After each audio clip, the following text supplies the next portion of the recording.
आता मी गेल्याच व्हिडिओमध्ये पर्सनल ऍक्सिडेंट बद्दल एक माहिती सांगितली होती, तर बऱ्याच जणांच्या कमेंट आल्या की आम्हाला एक्झॅक्टली पर्सनल ऍक्सिडेंट म्हणजे काय याबद्दल माहिती द्या। पर्सनल ऍक्सिडेंट म्हणजेच पीए पॉलिसी, ज्याच्यामध्ये ऍक्सिडेंटल डेथ कव्हर मिळतो। म्हणजे ऍक्सिडेंटली जर तुमची डेथ झाली तर तुमच्या फॅमिलीला काही आर्थिक मदत त्याच्यातून मिळते। पण ऍक्सिडेंट म्हणजे फक्त रोड ऍक्सिडेंट किंवा बाईक ऍक्सिडेंट असं नाही। हिंस्र प्राण्याचा हल्ला असेल, पाण्यामध्ये बुडून मृत्यू झाला असेल, विजेचा धक्का बसला असेल किंवा घरामध्ये सुद्धा तुम्ही पडले, ब्रेन हॅमरेज झालं, अशा पद्धतीने 20-22 प्रकारचे ऍक्सिडेंट याच्यात कव्हर होतात। अजून त्याच्यामध्ये समजा ऍक्सिडेंट झाला, व्यक्तीचा मृत्यू नाही झाला परंतु तो पार्शियली किंवा परमनंट डिसेबल झाला, त्याचा एखादा अवयव पूर्णपणे निकामी झाला, एक हात, एक डोळा, एक पाय, तर त्यावेळेस सुद्धा त्याला काही अमाउंट मिळते। परमनंट टोटल डिसेबिलिटी झाली म्हणजे 2 डोळे, 2 हात, 2 पाय, ज्याच्याने तो काहीच काम करू शकत नाही अशी सिच्युएशन आली तरी त्याला त्याचा बेनिफिट घेता येतो।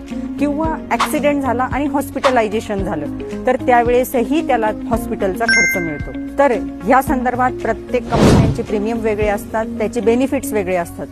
जर तुम्हाला पर्सनल ऍक्सिडेंट बद्दल अधिक माहिती हवी असेल तर स्क्रीनवर दिलेल्या नंबरला नक्की संपर्क साधा। वेल्थ क्रिएशन थ्रू तुम्हाला पर्सनल ऍक्सिडेंट संदर्भात नक्कीच पूर्णपणे गायडन्स दिला जाईल।